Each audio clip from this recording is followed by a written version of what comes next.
and thank you so much for joining me today. Today we are doing the Capricorn TarotScope for November 2019. We are going to be using the Spirit Keepers Tarot Vitruvian Edition by Mademoiselle. Absolutely amazing cards. Love these cards. So without any further ado, let's go ahead and get started by clearing out any negative energy that may be existing.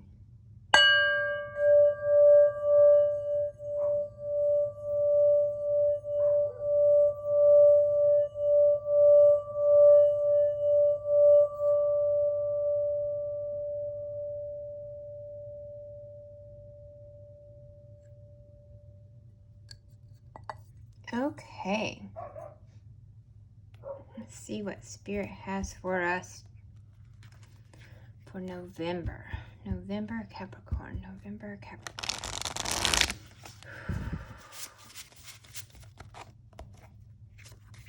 Spirit. Any message? What do you have? November 2019.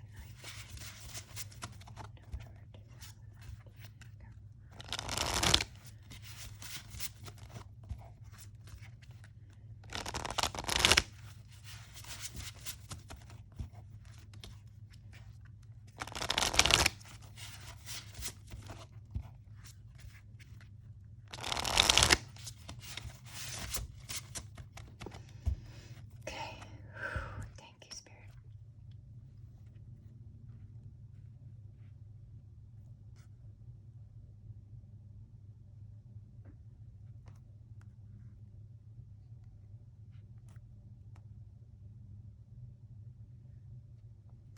Okay, now we're looking for the significator card for Capricorn.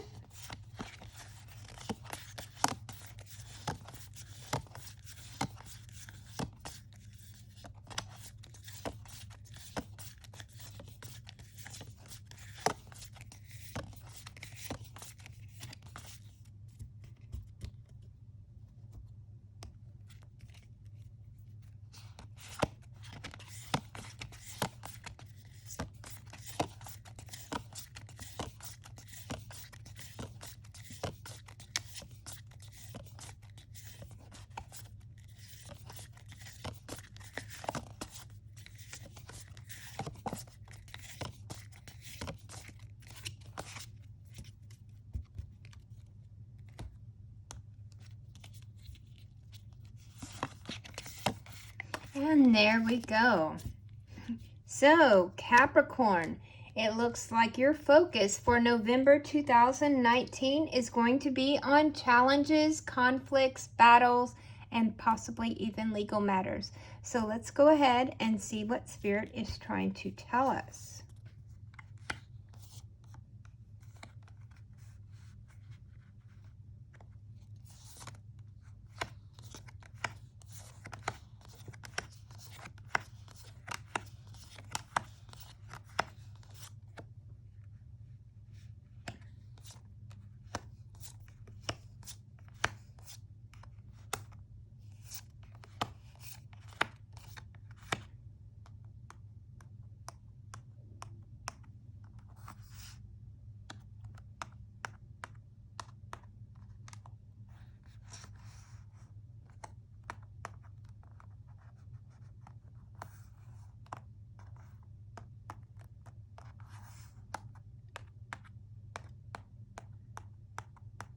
And there we go.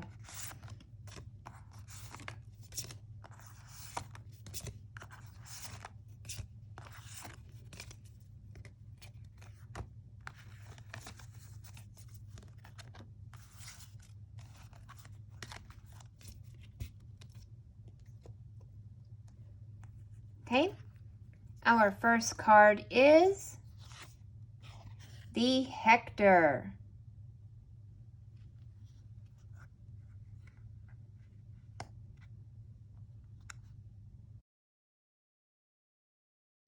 A left-handed swordsman with a human body and bull's head, an introverted ankh between his eyes, has attained and now possesses 5 swords. Wielding one in the swordsman's left hand, 3 at his feet, and 1 erect, stabbed into the ground. Behind the swordsman, 2 figures defeated and lamenting. An unfair advantage is commonly implied in the 5 of Swords, and while the scene depicted here would suggest that the swordsman has an unfair advantage of strength and skill over his opponents, he is left-handed, and so, in fact, from his start was in a position of disadvantage which he overcame. There is an emotional brutality conveyed here, but let's dig deeper to uncover where that brutality comes from. When the Hector appears in a reading, one's bitterness, pessimistic attitude towards society or human relationships, and distrust of others comes from having been burned badly in the past. Either seize the upper hand or someone will unscrupulously seize the upper hand over you. At least that is the attitude through which you're operating, and yet may the seeker pay heed at the cost. When you live by the sword, you die by the sword. That is the fate of every Hector. Twin pillars in the background serve as a portal that leads into another realm, one where the skies are bright and the sun shines. In contrast to the dark skies and storm clouds of the current scene, there is still a way out of this. It's not too late. There is also a symbolic omen for the matter at hand. It's better to walk away from the conflict. The sun here also resembles an 8-petal flower blossom in the wheel of the Ogdode, signifying the primordial spirits watching over this moment, in anticipation of how you will approach your next move based on your present position. Here, the barren lands is dry and parched to express a scorched earth. The spirit of the Hector appears to you now to let you know you do not have to become him. You still have the option to choose a different fate for yourself. Hence the portal in the back leading to the sun and reminiscent of the initiate card of this deck. There is a reference to Hector, the greatest warrior of ancient Troy, and an heir apparent. But the spirit of Hector could in certain instances also be the spirit of a bully, one who torments others and domineers over them. This is the spirit of indomitable strength at any cost. Permithos, Patroclus, disguises himself in Achilles' armor and charges at Hector. Hector defeats Patroclus, kills him, strips him of Achilles' armor, and puts it on himself. The gods punish the insolence, and soon after, Achilles, with the aid of Athena, defeats Hector.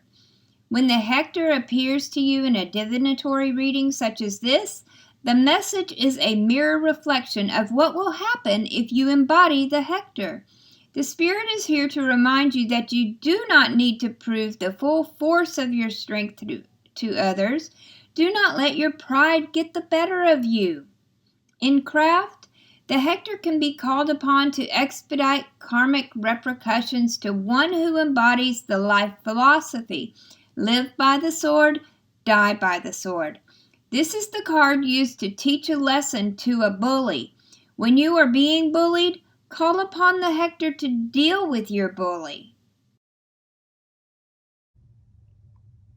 Card number 2, Stronghold of the Flame.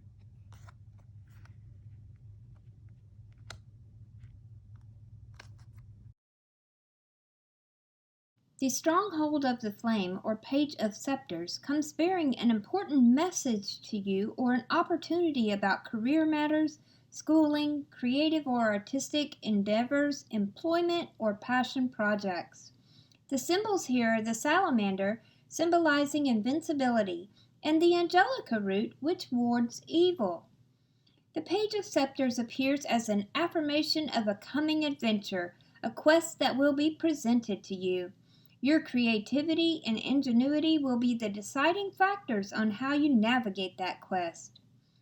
The presence of the stronghold of the flame could be an emissary sent by a solar deity.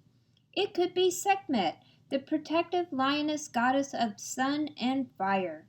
Oya, goddess of fire. Ikai, Marasi, Amaterasu, goddess of the sun.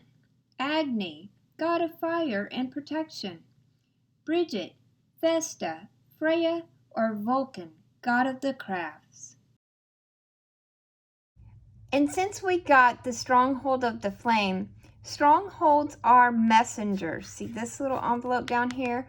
So we are going to draw another card to see what this message is referring to. So we're going to use our little mini Rider-Waite-Smith deck here.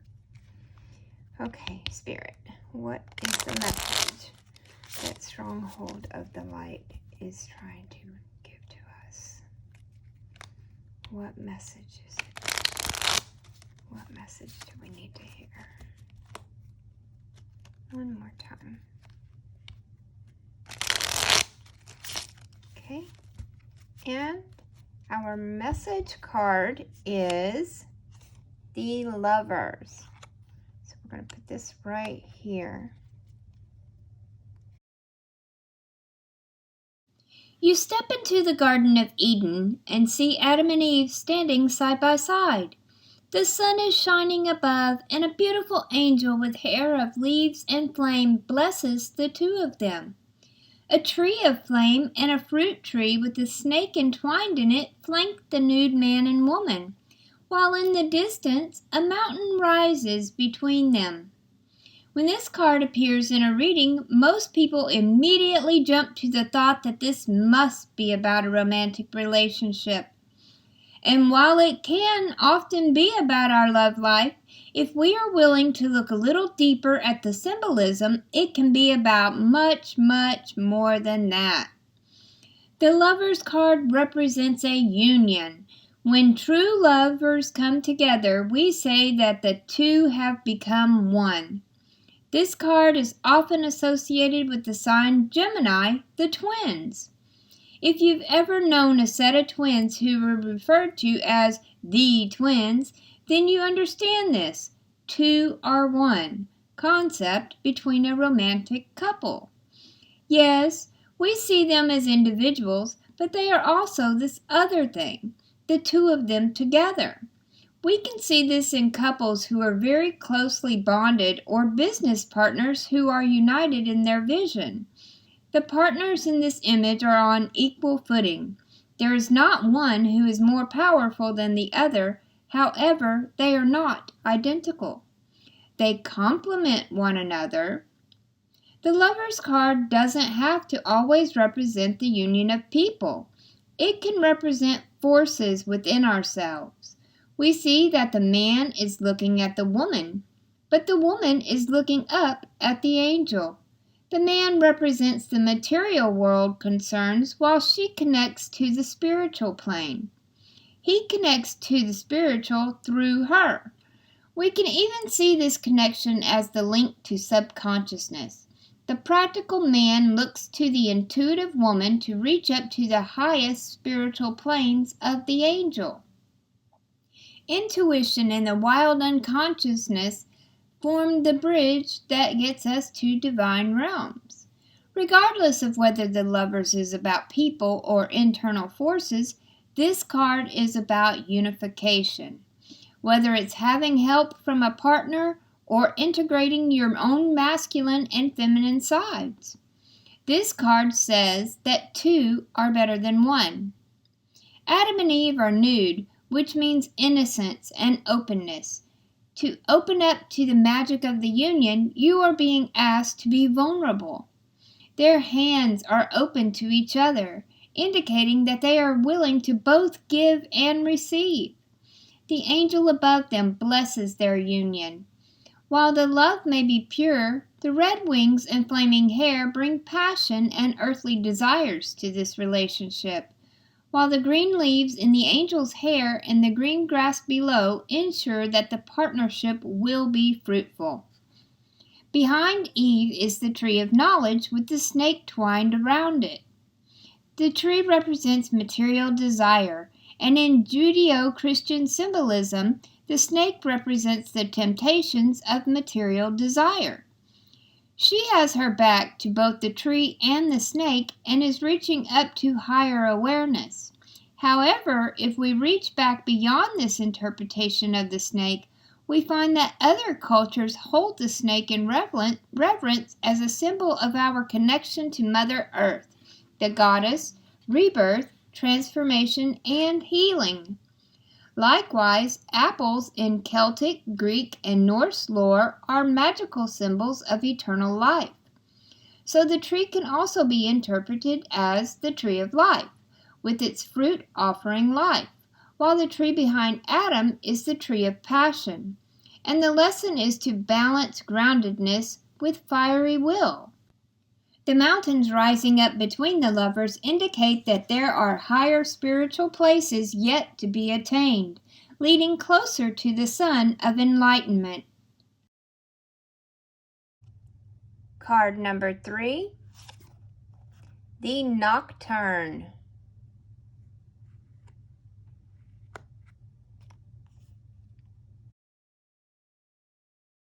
The nocturne is balanced, harmonious change after the dark night of the soul.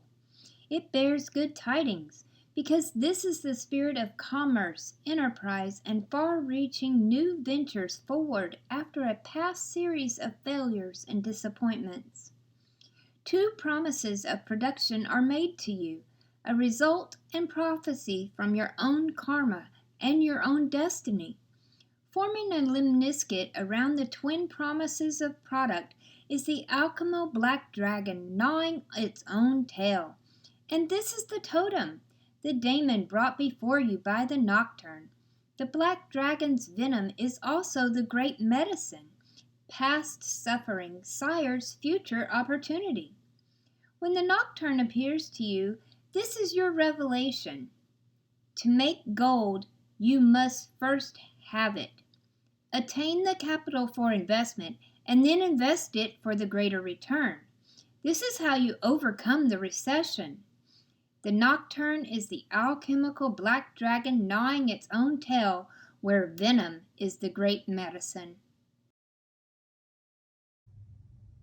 Card number 4, the Dynasty.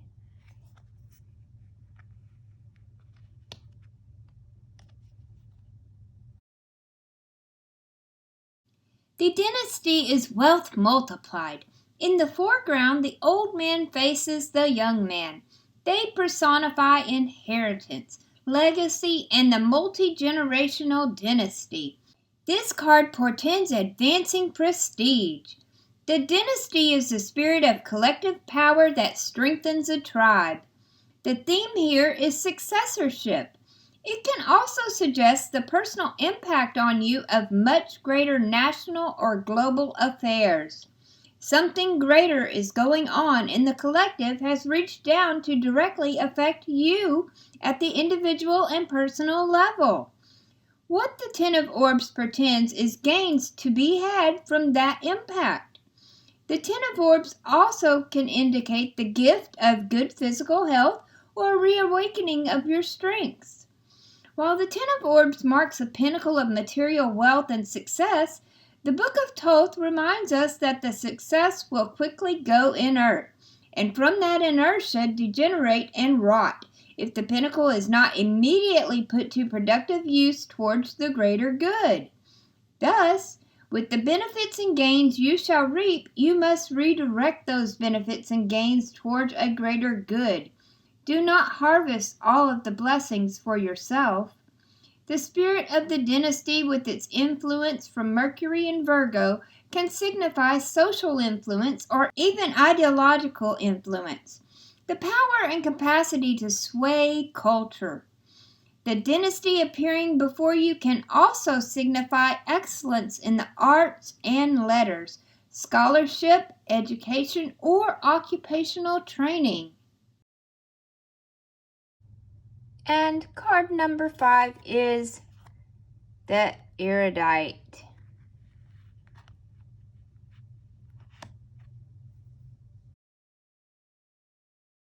This is the inner light of wisdom and guidance that shines through the darkness.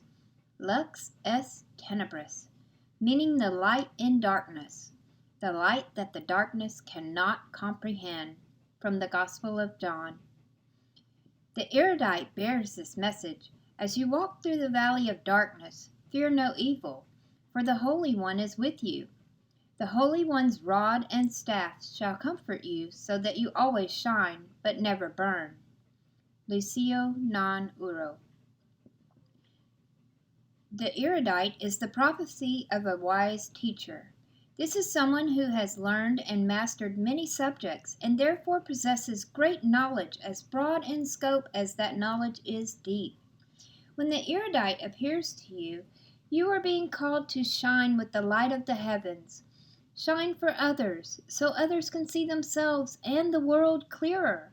Light in the life of humanity. Lux hominum vita. The bars of music in the open book symbolizes the language of key 9. The erudite speaks with the voice of light, and that voice, the universal language that unites all of mankind, is music. Here, the page features Pachelbel's canon in D. Pachelbel was a sun sign Virgo. The erudite corresponds with the zodiac sign Virgo. When you understand why the erudite has appeared to you, then this spirit leaves you with one final message. Where I am, you also may be, says the hermit of the mysteries.